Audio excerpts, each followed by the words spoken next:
আজকে একটু যাব মেডিকেলে ডাক্তার দেখাতে। তো আগেই বাইপাসে আসলাম, তেল ভরে নিই গাড়িতে, কারণ অনেকটা যেতে হবে। তো আগে তেল ভরে, আজকে দেখি ভিড়টা কমই আছে। তো তেল ভরে নিয়ে ভাবলাম এখন মেডিকেলের উদ্দেশ্যে রওনা দেবো। তো শুরু মেডিকেলে প্রায় চলেও আসলাম, রাস্তায় শ্যুট করিনি কারণ অনেকটা রাস্তা, তো আমি একাই এসেছি। আগে চলুন যাই, মেডিকেলে টিকিট করাতে হয়, টিকিট কাউন্টারের দিকে টিকিট করে নিই।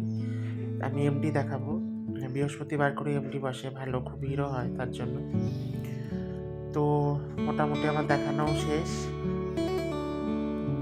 এখন আমি রাস্তা খুঁজছি বাইরে যাওয়ার, কিন্তু আমি বাইরে যাওয়ার রাস্তা খুঁজে পাচ্ছি না। এই এত বড় জায়গা আর এত ভিড় হয়, আপনি জায়গা খুঁজে পাবেন না।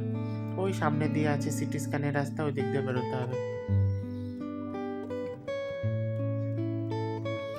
আজকে ডাক্তার দেখালাম, এখানে তো খুব ভিড় হয়, ডাক্তাররা খুব একটা কথা বলতে চান না। যাই হোক, আমি আমার সমস্যাগুলো বললাম, তো সেই অনুযায়ী প্রেসক্রাইব করলো। আমি যাওয়ার সময় একবারে মেডিসিনের দোকান থেকে ওষুধ নিয়ে তারপরে যাব।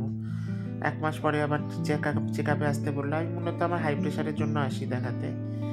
প্রেশারটা খুব বেশি থাকে, তো ওষুধগুলো মাঝে মাঝে পাওয়ার কম বেশি করাতে হয়, যার জন্যই আসা।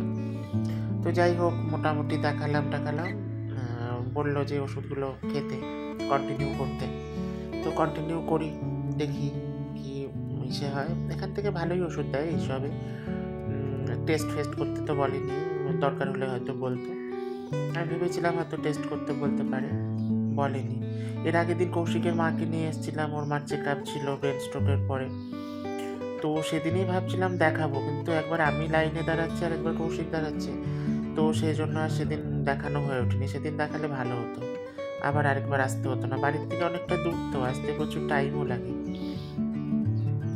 এখানে আসলে বোঝা যায় যে কত মানুষের কত রকমের রোগ, আর কত দুস্থ মানুষের যে কত কষ্ট।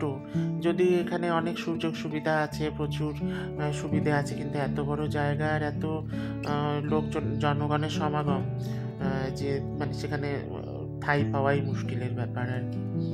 সে যাই হোক, তারা অনেক সুবিধা পাচ্ছে, আমরাও সুবিধা নিচ্ছি, এটাই বড় কথা। আমাদের গভর্নমেন্টের সুবিধাগুলো আছে, এর জন্য আমরা পাচ্ছি। তো মোটামুটি আমার তো দেখানো হয়ে গেছে। এবার যাওয়ার সময় ভাবলাম একবারে ওষুধ নিয়ে যাই, তো সেটা তো সুভাষপল্লীতে। তো চলুন তাহলে বাড়িতে যাই, ওষুধ টষুধ নিয়ে স্নান টান করে পুজো দেবো, তারপরে খাওয়া দাওয়া করবো। খেয়ে এসেছি আমি, সকালের খাওয়া। যাই হোক, তাহলে আজকে এই শর্ট ভিডিওটা এটুকুই রাখছি। পরে আমি এটার যে বড় ভিডিওটা আমি পরে দেবো।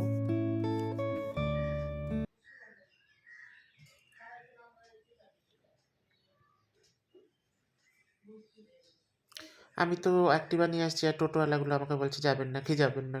যাই হোক, এখন থাক এইটুকুই।